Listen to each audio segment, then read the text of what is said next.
자, 이번 시간은요, 교재 114페이지죠. 자, 정액법과 정률법, 상기헌법 비교 설명드리겠습니다. 첫 번째, 정액법 중요합니다. 자, 정액법은 건물입니까? 기계입니까? 건물. 자, 건물 하게 되면요, 앞에서 건물, 그렇잖아요. 자, 2억짜리 건물이 있어요. 내용에서 몇 년? 20년. 철거하니까 아무것도 없다. 그러면 2억 나누기 20년 하게 되면 매년마다 가치가 얼마씩 감가됩니까? 1000. 금액이 똑같잖아요. 그래서 감가 금액이 1000만 원씩 일정하다 말입니다. 이미 설명 다 들었습니다. 자, 여기까지 그림으로 확인.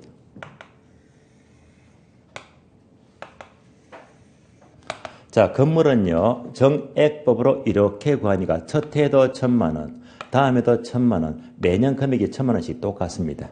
그래서 첫 해도 1000만 원, 다음에도 1000만 원, 매년 감가액이 일정합니다. 20년 동안요. 얘가 바로 정액법입니다. 자, 금액이 똑같아, 즉 균등하다. 균등하니까 다른 말로 균등삼각법입니다.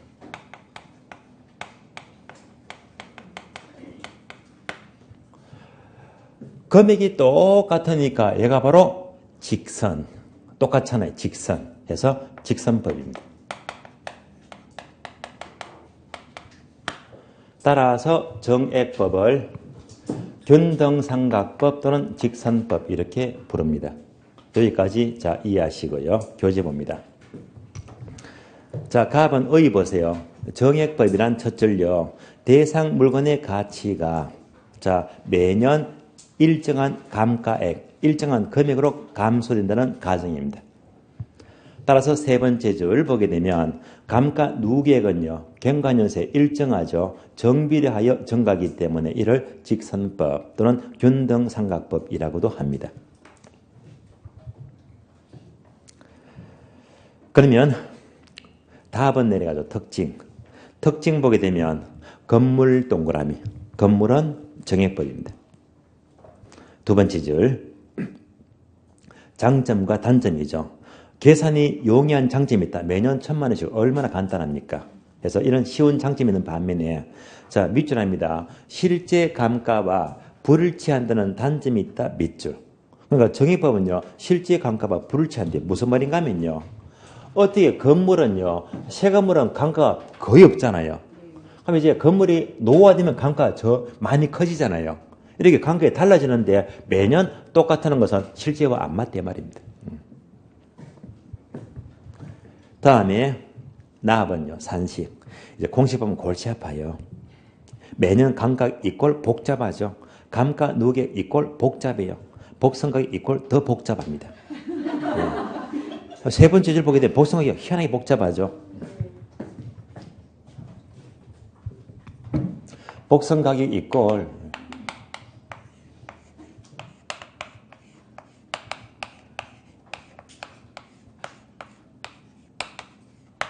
되게 복잡합니다. 그냥 이런 게 있다고 치세요. 입문과정은 여기까지는 굳이 확인할 필요가 없겠지만은요. 그러면 제가 지난주 분명히 계산 특강 하면서요. 첫 페이지 1페이지에 괄호 5번하고 10번은 계산 어렵다고 들은 기억납니까? 예. 그 중에서 10번 흐름에서요. 4억 8,400 만원 곱하기 1 빼기 0.1 곱하기 30분의 2 분명히 여러분들이 연습했습니다. 얘가 바로 이 공식입니다. 그래서 이렇게 괄호 그대로 나오잖아요. 그래서 이 정액법 이 계산 문제가 여러 번 나왔거든요. 그래서 지난주 풀었던 계산기 연습이에요. 나중에 정액법 문제는 무조건 숫자를 딱 대입하면요. 이런 식이 나온다 이 말입니다. 이렇게 나와요. 그걸 이제 지난주에 미리 연습을 했던 겁니다. 다 연결이 돼요.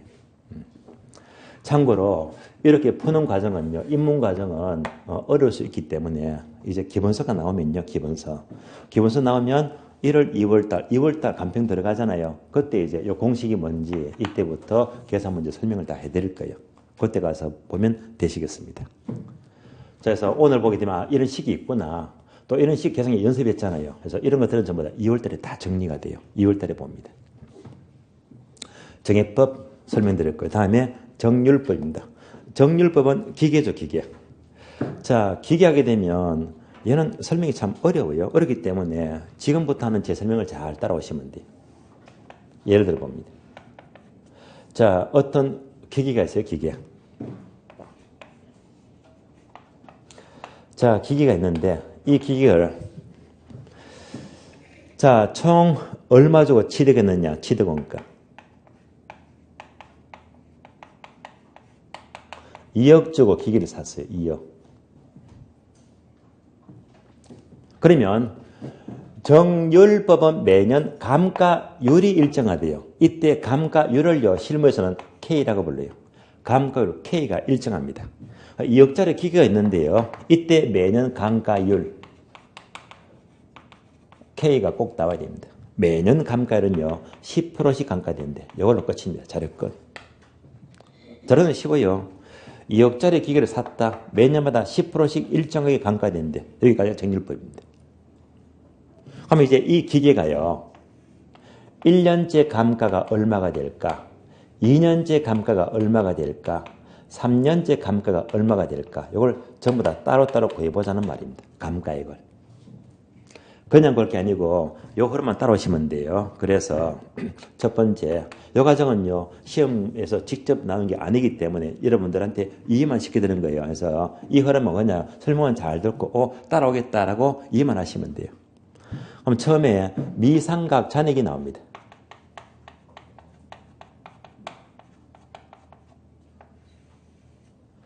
다음에 감가율이 나와요. K가 되고. 그러니까 정률법은요, 미삼각 잔액에다가 무조건 감가율만 곱하게 되면 매년 감가액이 나옵니다. 이렇게만 연결하시면 되는데 숫자를 넣어야지 이해가 돼요. 지금 이들은 이해가 안 돼요. 다시. 자, 요거 보시면서 매년 감가액이 일정하면 무슨 법? 정의법이죠. 건물이다, 기계다? 건물. 매년 감가율이 일정하면 무슨 법? 정률법입니다. 건물이다, 기계다? 기계. 따라서 정액법은 매년 감가액이 일정하다. 정률법은 감가율 K가 일정하다. 이 차이점이 아주 큰 차이점입니다. 여기까지가 정액법과 정률법의 차이점 서로 다른 점입니다. 그럼 앞에서 봤잖아요. 건물은 정액법인데요. 2억짜리 건물이 매년 얼마? 천 해서 매년 감가액. 첫 해도 뭐 감가액이 1,000만 원. 다음에도 1,000만 원. 다음에도 1,000만 원. 계속 감가액이 일정하잖아요. 그래서 정액법이 됩니다. 반면에 정률법은 무엇이 일정하다? 감가율 K. 얘가 10%죠. 10%. 얘가 일정합니다. 차이점 큽니다. 그럼 이제부터 대입해 볼까요? 자, 이 기계의 1년째 감가액입니다. 첫 번째 미삼각 잔액입니다. 그러면 처음에 얼마 주고 샀어요? 2억 주고요. 자, 세금을 2억은 세금으로기 때문에 그대로 뭐 2억 전체가 뭐 잔액입니다. 맞잖아요. 그래서 2억. 곱하기 몇 프로? 10%. 그러면 첫 해 감가 얼마가 나온다? 2천만 원. 첫 해 감가액입니다. 그 다음에 2년차. 2년차는요, 2억짜리인데 첫 해에 2천만 원 감가가 되었잖아요. 요거 빼니까 잔액이 얼마? 예, 1억 8천.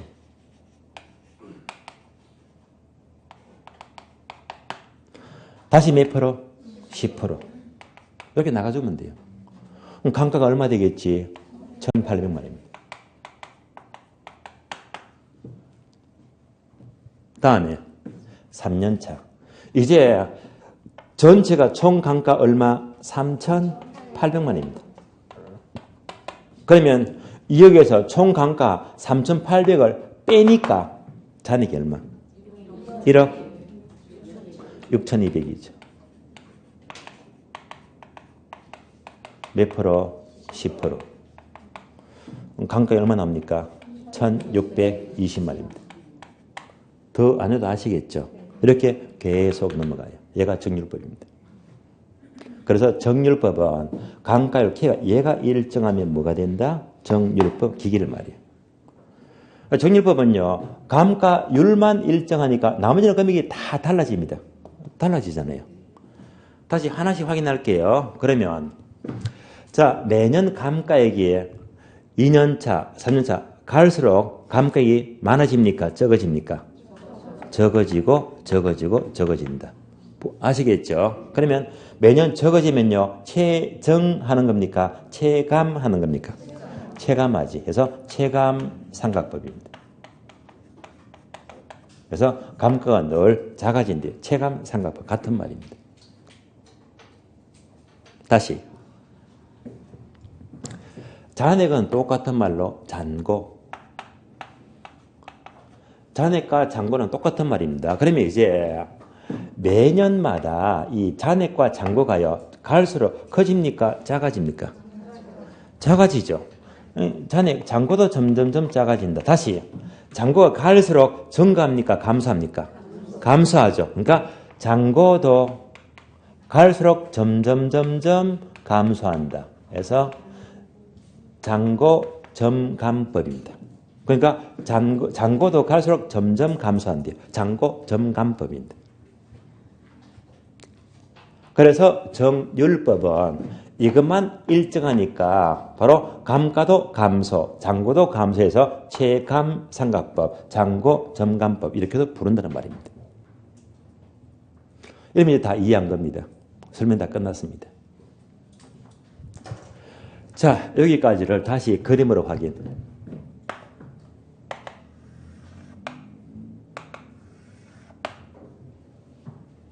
그러면 정률법은요. 1년차 감가가 얼마? 2천만 원. 2년째 감가가 얼마? 1,800입니다. 3년차가 감가가 얼마? 1,620입니다. 이렇게 계속 진행이 됩니다. 그럼 그림 보게 되면요. 정률법은 첫 해가 감가가 가장 크고 갈수록 체정한다, 체감한다, 체감한다. 그래서 체감삼각법 이렇게도 불려요.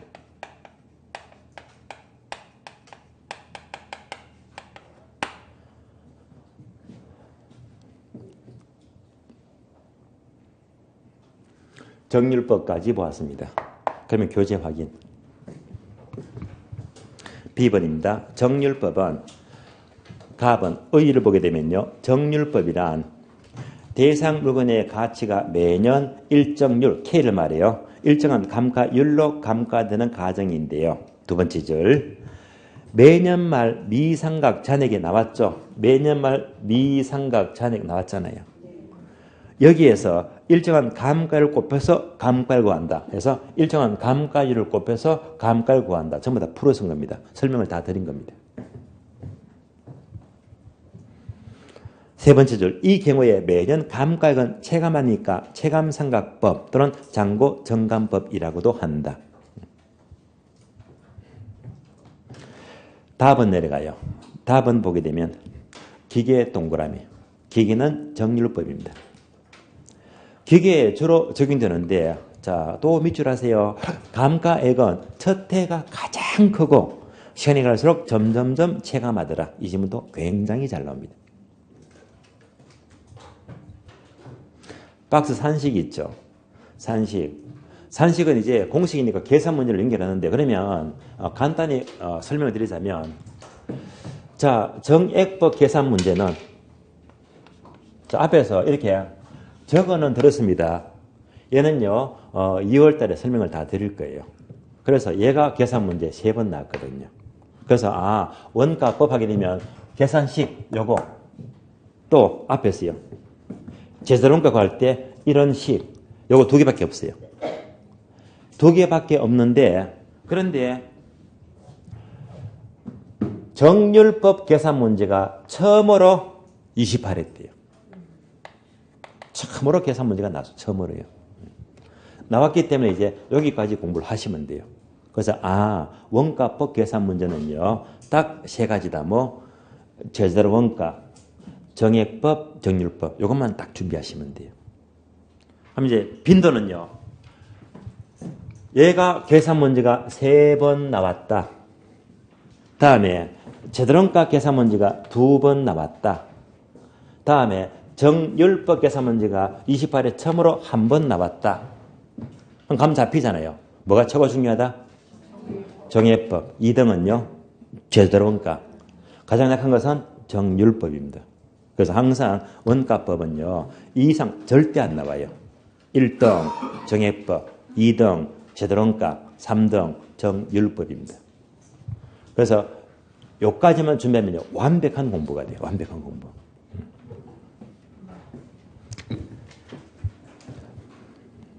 다음에 115페이지죠. 10번 상환기금법입니다. 상환기금법은요. 박스 공식이 보여요? 안 보여요?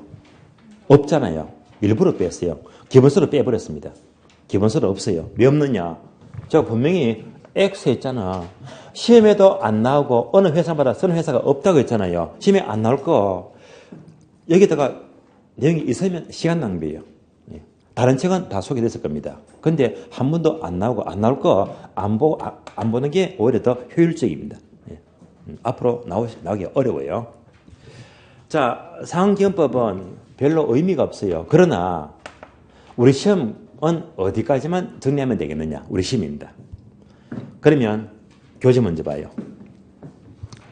자, 의의만 볼게요. 상환기금법이란 밑줄 하세요. 매년 감가액이 일정한 이자를 발생한다는 전제 밑줄.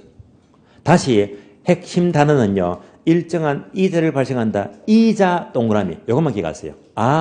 세 가지 중에서 이자를 발생하는 것 무슨 법? 상환기금법. 그래서 항상 상환기금법 이자. 어떤 이자? 복리이자. 복리이자. 이것만 떠올리시면 돼요. 딴 거 다 필요가 없어요. 그럼 얘가 뭘 말하느냐? 지금부터 자 그림으로 따라옵니다. 그림으로요. 자 매년 천 감가된다. 무슨 법? 정액법이죠. 그래서 이거 아시잖아. 이걸 그대로 가져가 이렇게.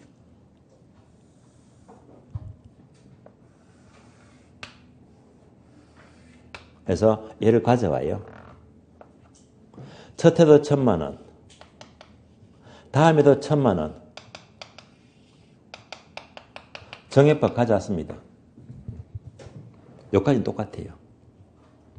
그럼 뭐가 달라지느냐? 빚금 친 것만 달라집니다. 빚금 친 거. 얘가 바로 복리이자. 이것만 기억하세요. 따라서 상환기금법은 매년 감가액에 이만큼 이자를 고려합니다. 이자를 붙여요. 그래서 매년 감가액에 복리이자를 고려한 것이 상환기금법입니다. 빚금 친 게 이자예요. 그러면 정액법이나 정률법은 빚금 친 게 있어요? 없어요? 없잖아. 그러니까 얘는요. 이자하고는 거리가 멀다 말입니다. 유일하게 이자를 고려한 건 무슨 법? 상환기금법이다. 그럼 다시 우리 시험은요. 가장 최근에 25회 때 25회 때 문제가 이렇게 나왔습니다. 문제.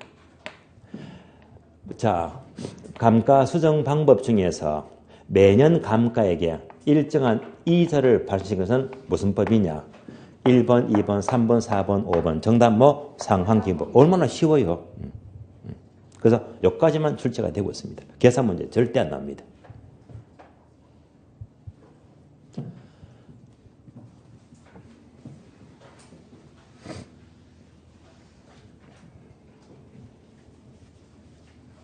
다시 그림 봅니다. 자, 그림 보게 되면요.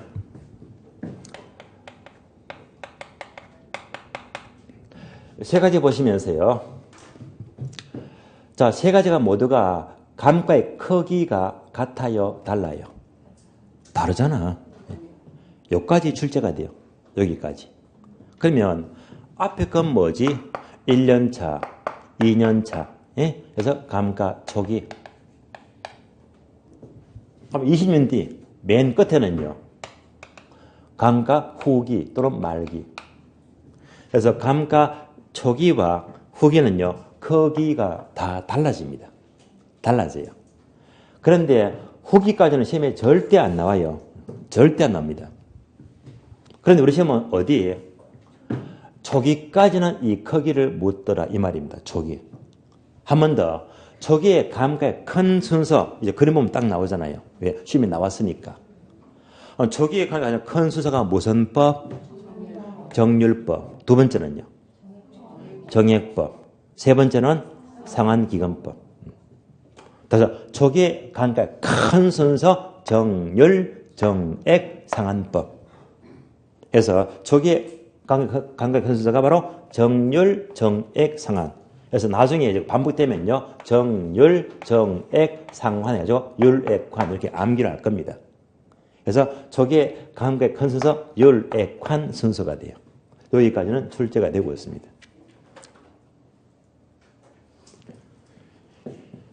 자, 이상으로 이제 내용연습법은 공식이 있는 방법이다. 건물은 정액법, 기계는 정률법, 그리고 얘는 안 쓰는데 뭐만 고려해? 이자만 고려하더라. 까지만 연결하시면 돼요. 우리 별도로 이제 계산 문제는요, 이제 1월, 2월, 3월을 넘어서 전부 다 단계적으로 전부 다 접근해 나갑니다.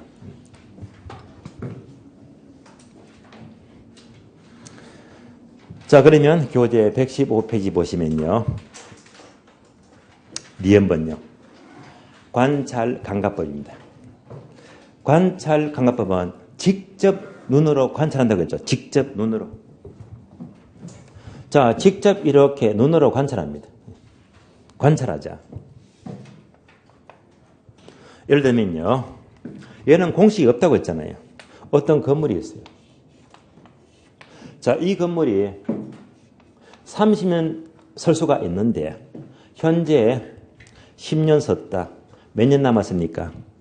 20년 남았다. 이거 뭡니까? 내용연수법. 건물이니까 무슨 법? 정액법. 이거 강화시켜주면 됩니다. 공식은요. 아까 이렇게 집어넣어주면 돼요. 그런데 이걸로 강화가 모자랍니다. 그러면 감정평가사가 막상 현장에 왔어요. 이 건물과의 평가하기 위해서 직접 와서 다 관찰합니다. 관찰을 해요. 관찰하니까 이 건물이 자 10년 지난 건물이지만 건물을 자세히 보니까 자 각 층마다 화장실이 적어도 3칸은 돼야 되는데 화장실이 한 칸밖에 없다. 부족하죠. 얘가 무슨 강가? 무슨 강가? 예, 기능이 떨어집니다. 그러니까 자 3칸이 있어야 될 화장실이 한 칸밖에 없어요. 그러니까 이게 뭔가 하자가 있다. 왜? 관찰하니까. 또 알게 모르게 건물이 좀 지진쯤에 흔들려가지고 이게 이제 거미 막 갔습니다. 거미가 있대요. 외부에서 볼 수가 없잖아요. 관찰하니까 이것도 문제가 있네. 전부 다 관찰이 됩니다. 뿐만입니까? 자, 건물이 괜찮은데 왜 어떻게 된 거지? 옆에 큼직한 교도소가 있어요. 갓이 뚝 떨어집니다. 왜? 관찰하니까 교도소가 있단 말입니다. 이걸 전부 다 관찰해서 이것도 전부 다 이렇게 해서 반영을 하자. 이래야지 정확한 감가가 나온다 이 말입니다. 그래서 관찰법은 쉬워요. 눈으로 직접 관찰하는 방법입니다. 여기까지가 관찰 감가법이 됩니다. 다음에 디귿번요. 분해법. 자, 분해법은 앞에서 설명드렸잖아요. 감가 요인을 물리적, 기능적, 경제적 감가를 고칠 수 있다, 없다, 있다, 없다 이렇게 분해해서 감가를 합산하는 방법이 분해법입니다. 이미 설명을 드렸고요. 자, 이상으로 이제 원가법은 설명이 다 끝났습니다. 그래서 이거 듣고 오늘 들었더니 너무 어려워서 도저히 하나도 못 알아듣겠어 하면요. 정말로 어려워서 접근이 어렵겠지만 그러나 제가 일일이 자, 이 공식이 왜 필요한지 재정가가 뭔지 해서 차근차근 예를 다 설명드렸거든요. 얘만 따라오니까 따를 것 같다면요. 정리가 문제가 없대요. 지금 요까지가요. 거의 설명을 입문 과정이 아니고요. 거의 중급 과정입니다. 중급 과정. 그러니까 이제 5월달, 6월달 할 설명까지도 포함이 다 된 겁니다. 입문 과정 훨씬 뛰어넘거든요. 자, 그래서 이제 원가법 체계가 아주 복잡하고 시간 많이 걸리고 거의 지금 2시간 반 가까이 아주 설명을 상세히 들었습니다. 이렇게 설명하면요. 3방식은 어렵게 없대 말입니다. 이렇게만 설명하면 3방식은요. 충분히 자, 득점이 가능합니다. 그럼 이제 자, 다음 페이지 넘어가요. 다음 페이지 116페이지입니다.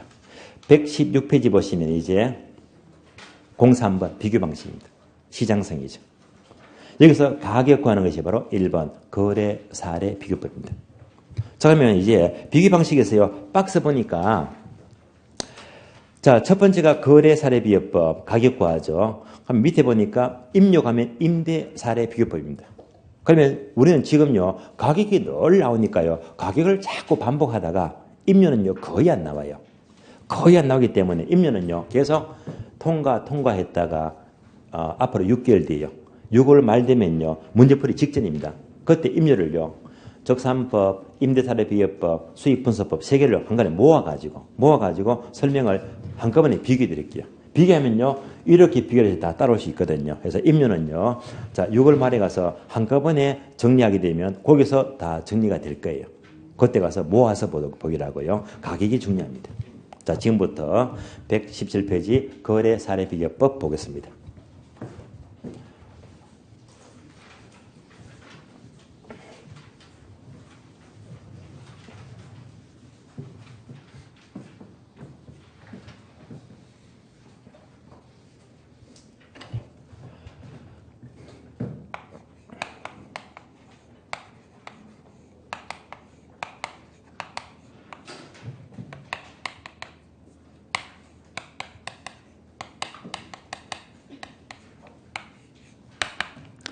감정평가 3방식을 공부하고 있습니다. 감정평가. 감정평가니까 저하고 제일 친한 친구가 있어요. 되게 친해요. 앞으로 평생 같이 갈 손꼽을 친구인데요. 이 친구가 지금 서울의 감정평가사로 근무를 하고 있거든요. 오래됐습니다. 아마 여러분한테는 아마 참고가 될 겁니다. 이 친구가요. 나이가 30세부터 감평사 공부를 시작합니다. 시작이에요. 언제 합격했느냐? 감정평가사를 12년 만에 합격합니다. 42세 때. 기가 막히잖아요. 12년 꼬박 하루 10시간씩 모든 거 있고요. 그래서 이렇게 쭉 공부해서 42세 때 합격했어요. 합격한 다음에 날개 달았잖아요.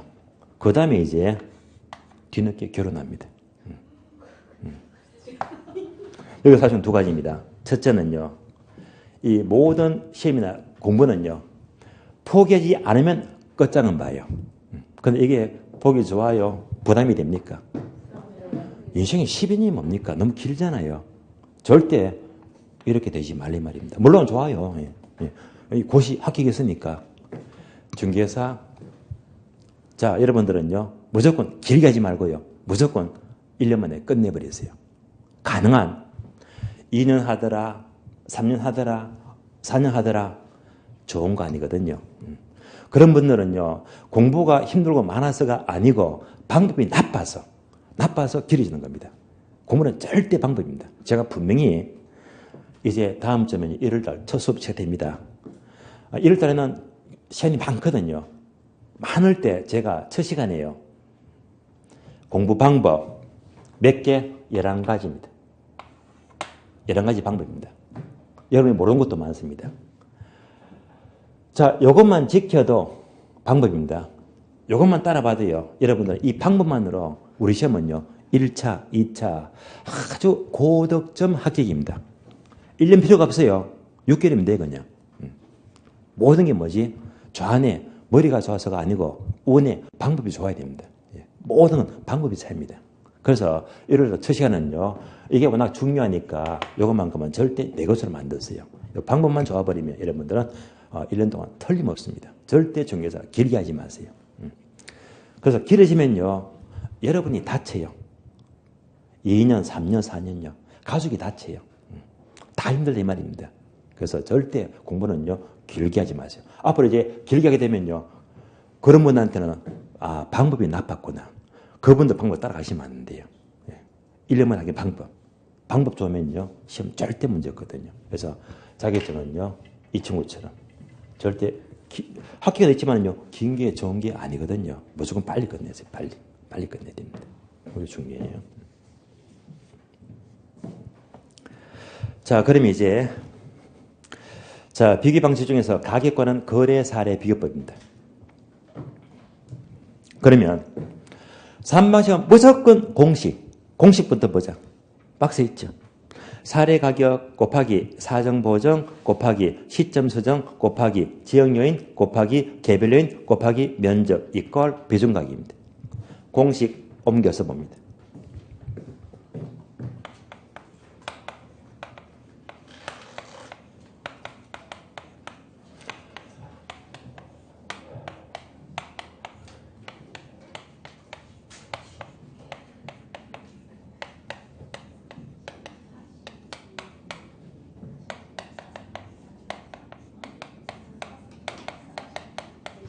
자, 여기서 이제 사시지계면이 납니다. 사례 가격 곱하기 사시지계면 곱하니까 비중가격입니다. 이렇게 쓰는 것이 바로 FM입니다. 감정평가사가 쓰는 공식입니다. 그러면 이제 불러줘요. 사정보정 시점 수정 지역요인 개별요인 면적. 그래서 이제 앞으로 이제 거래사례 비교법은 자, 사시지계면 5가지를 곱하더라 해서 얘는요, 저절로 반복되면요, 굳이, 부담 갖지 마시고 저절로 암기가 돼버리거든요. 그러면 얘도요, 우리가 지난주 계산 특강 수업하면서 1페이지 뭐지? 계산기 연습 풀어봤잖아요. 거기서 분명히 9번 지문입니다. 9번 지문. 그래서 1억 곱하기 100분의 100 곱하기 100분의 105 곱하기 105분의 90이다. 곱하기 100분의 110이 되고요. 곱하기 300분의 280이다. 이꼴 이렇게 기나시죠? 얘가 이제 여기서 쓰인다 이 말입니다.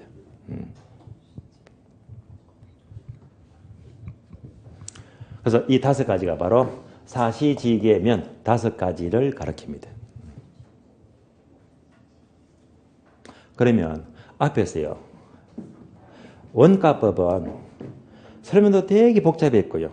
얘도 많이 들었고 또 이제 저 끝까지 가서 정해법, 정률법, 상한법부터 해가지고 설명이 길었잖아요. 그럼 이제 거래사례비법은 원가법의 반도 안 돼요. 3분의 1밖에 안 돼요. 그래서 얘는 의외로 쉽대 말입니다. 아주 간단합니다. 간단히 정리가 돼요. 그러면 거래사례비교법은 가격 3면 선정에서 바로 시장성에 처하는 방식입니다. 대표적인 주방식 물건들은요. 토지는 시장성입니다. 복합부동산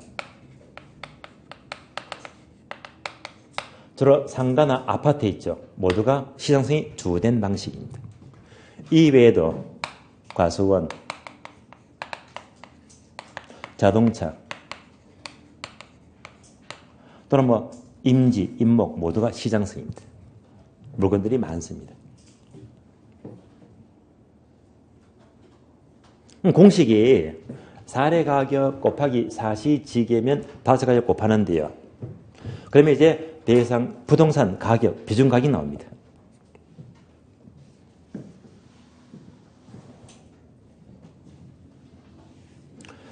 그럼 이 공식을 예를 들면요.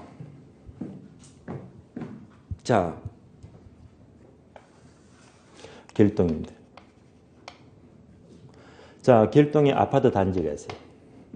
아파트 단지가 있어요. 그래서 이 아파트 단지에 이 아파트를 딱 살려고 하니까 중개업자가요. 자, 이 아파트는 5억 합니다. 바로 이 아파트가 얼마 한다. 이런 중개 절대 안 합니다. 항상 뭡니까? 비교합니다. 시장과 비교합니다.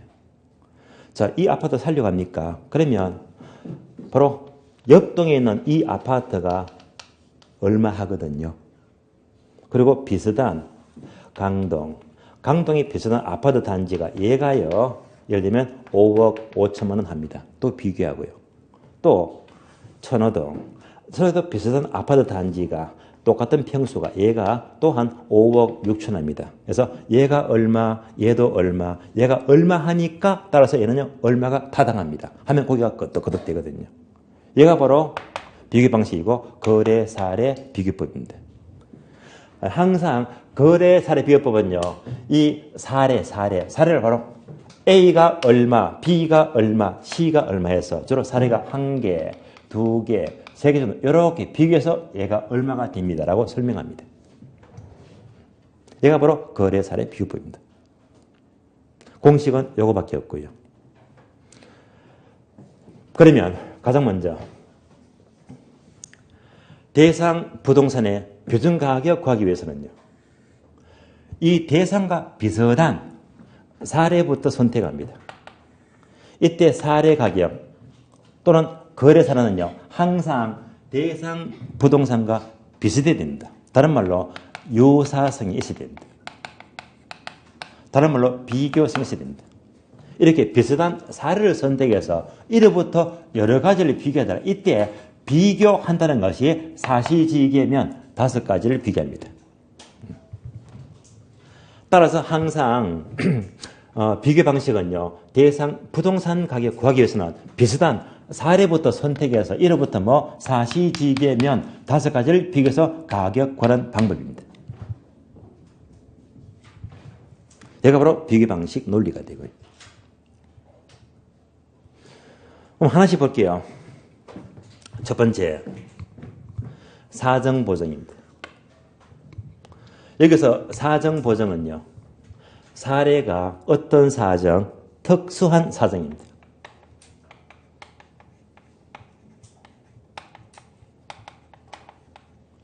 또는 개별적 사정입니다.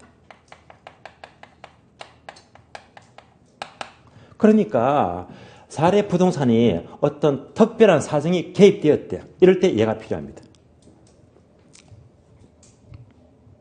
예를 들어 볼까요? 어떤 땅이 있어요. 적정 가치가 1억이다. 얘는 적정한 사례 가격입니다. 그런데 이 땅이 워낙 급한 사정 때문에 겁매. 너무 급했어요. 30% 싸게 팝니다. 얘가 뭡니까? 특수한 사정 또는 개별적 사정입니다. 사정이 개입되었잖아요. 그러면 1억짜리를 얼마에 매매했습니까? 7천만 원입니다. 이렇게 사정이 개입되니까 1억짜리를 너무 싸게 7천에 팔아버렸잖아요. 그러면 얘는 적정 사례가 못 된대 말입니다. 왜? 사정이 개입됐기 때문에. 이렇게 특별한 사정이 개입되면요. 사정이 없었던 것으로 다시 이렇게 고쳐줘야 됩니다. 따라서 특별한 사정이 개입되면요. 사정이 없었던 것으로 다시 원래대로 고쳐주자. 얘가 바로 사정보정 작업입니다. 얘가 필요합니다.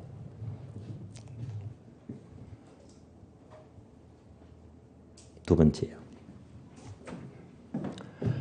시점 수정은 시간적 불일치를 말이에요.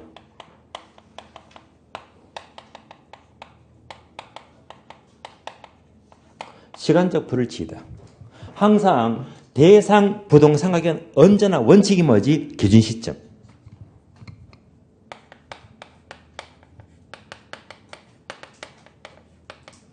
가장 많은 게 현재. 그러니까 언제입니까? 2017년 12월 28일입니다. 오늘 가격 구하는데 이미 이 사례는요. 1년 전에 매매됐대. 1년 전에. 1년 전이면요. 바로 거래 시점입니다. 1년 전이니까 2016년 12월 28일입니다. 시간적 불일치 맞잖아요. 얼마? 1년 차이. 그러면 1년 동안에 토지 가격은요, 오를 수도 있고 내릴 수도 있고 부합일 수도 있고요. 오르면요 10% 올 수도 있고 5% 올 수도 있고 이런 불일치가 생긴단 말입니다.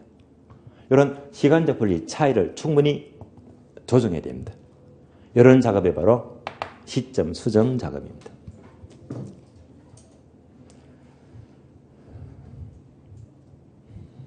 다음에 세 번째요. 지역 요인 비교. 얘는 지역 격차를 비교합니다. 지역 격차. 여기서 지역 격차란 주로 용도성을 따져요. 다시 말하면요, 얘가 바로 대상 토지겠지. 얘는요 사례 부동산입니다. 대상과 사례가 있잖아요. 이때 지역은요 항상 용도적, 용도가 같아야 됩니다.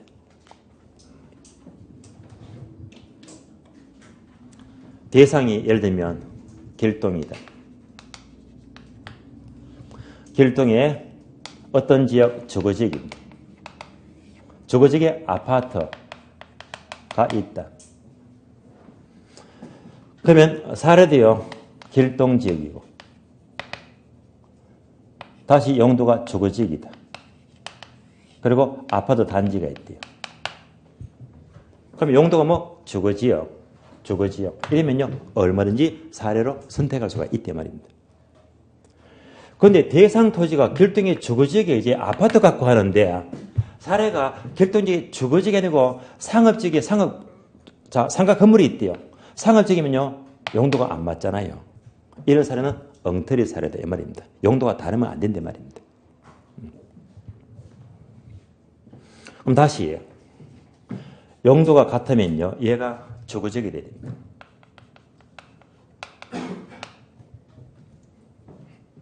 그런데 볼까요? 대상 부동산이 길동의 아파트 가격 구하는데 사례가 천호동의 아파트 단지입니다. 천호동입니다. 천호역 주변에요. 아파트 단지가 있다. 제가 천호동과 길동은 제가 차이를 잘 모르지만 여러분들이 보시면요. 천호동 아파트 단지가 전반적으로 우세합니까? 길동이 우세합니까? 천호동 정도 우세합니까? 이건 뭡니까? 지역 격차. 같은 주거지역도 길동보다는 천호동이 약간 우세하다. 여러분이 인정한 거예요. 예. 그럼 보세요. 자, 길동을 100으로 잡으면요. 천호동 여러분들이 보시기에는 10% 우세합니까? 20% 우세합니까? 25%다? 30%다? 40%다? 몇 프로? 약 몇 프로? 20% 좋아요. 20% 우세하면 120이 되겠네. 무슨 말이죠? 20% 우세하다 이 말입니다. 이런 차이를 반드시 비교해야 됩니다. 이런 차이를요. 그래서 항상 대상과 사례 간에 사정이 개입되기 때문에 이것도 없는 걸로 고쳐주고, 자, 대상 기준 시점과 사례 거래 시점이 다르다. 요 차이도 고쳐야 되고, 또 용도는 똑같은데 지역이 다르면 이 차이도 반드시 비교해야 됩니다. 다음에 얘는요 개별 격차를 말이에요.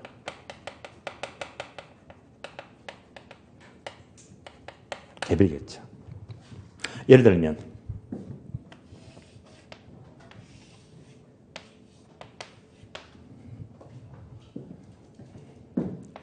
대상 토지가 있어요.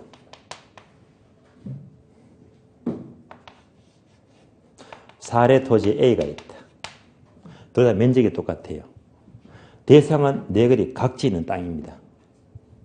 사례는 한참 들어서 도로가 없어 꽉꽉해 맹지다. 비교가 된다 안 된다? 안 된다. 이럴 때는 사례 선택이 어려워요. 다시 대상 토지는 이렇게 했는데 여기에 이제 사례 토지가 있대요. 사례 B가 있다. 얘는요 비슷한 거리에 다만 접근성만 다를 뿐이지 비교가 되겠죠.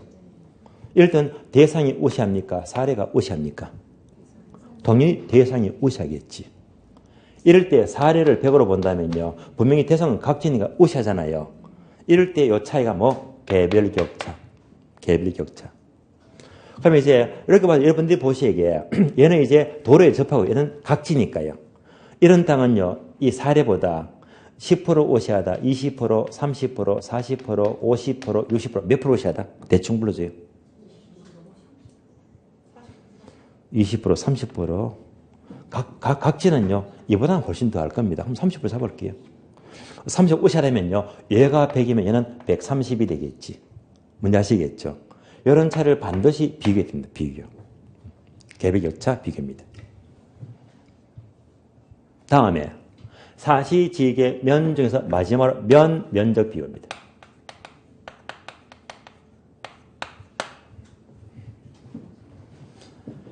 대상 토지가요. 얘가 면적이 얼마? 100 잡을게. 100평이다. 100평. 사례 토지가요. 이따만큼 큽니다. 뭐 1000평이다. 1000평. 비교가 됩니까? 안 됩니까? 얘는 이제 사례가 아닙니다. 아시겠어요? 왜? 면적이 너무 크잖아요.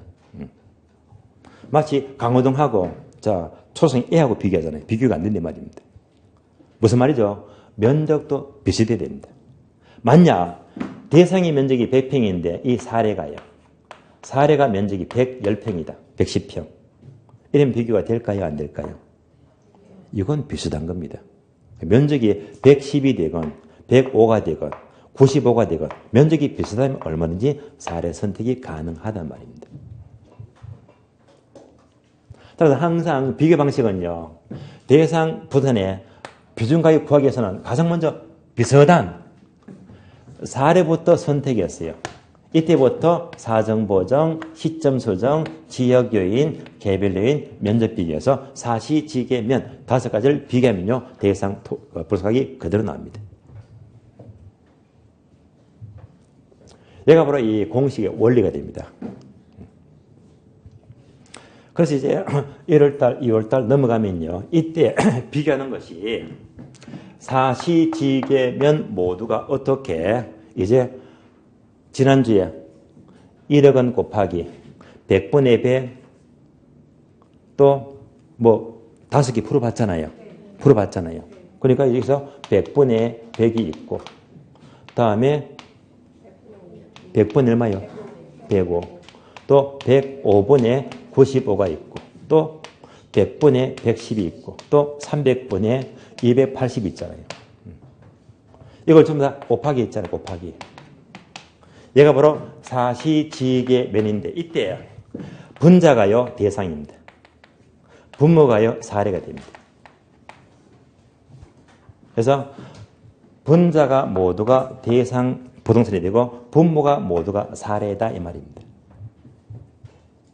그러면 이러시잖아요. 대상 면적이 280이고 사례 면적이 300이네. 면적이 비슷하잖아요. 이런 식으로 항상 대상 사례를 이렇게 분자 분모해서 계산하더라. 그래서 얘는요 계산이 복잡한 건 아니거든요. 그래서 의외로 거래사례 비교법은 원가법보다 공부할 게 반도 안 돼요. 굉장히 양이 작습니다. 자, 오늘 수업은요, 3방식 입문 과정에서 원가법은 거의 빠짐없이 설명드릴 거예요. 다음에 비교 방식은요, 공식이 이렇게 넘어가는구나 해서 공식 흐름을 잡아드렸습니다. 그러면 이제 수익 환원법이 나오는데 얘는 이제 1월달, 2월달 기본서가 나오면 그때 가서 한 번 더 설명을 드리면 되겠고요. 자, 이상으로 3방식 입문 과정은 설명을 다 마치겠고요. 그러면 이제 오늘 수업을 종료하게 되면 다음 주는 해가 바뀌면 이제 기본서 첫 진도 나가거든요. 첫 수업은 1월달에요. 시간이 좀 걸려도 여러분들이 1년 동안에 가장 확실한 공부 제대로 해야 됩니다. 그래서 첫 시간은요, 공부를 확실한 방법 몇 가지, 11가지 꼭 소개해 드릴 테니까, 그것만큼은 따라오시면요, 그것만 따라오시면 여러분들은 무조건 최대한 빨리, 최대한 고도점으로 합격이 충분히 가능합니다. 예. 그래서 다음 첫 시간은요, 자, 방법 절대 받들지 말고 내 거로 만들도록 부탁을 드리면서, 자, 입문 과정에서 모두 마치도록 하겠습니다. 자, 수고하셨습니다. 예.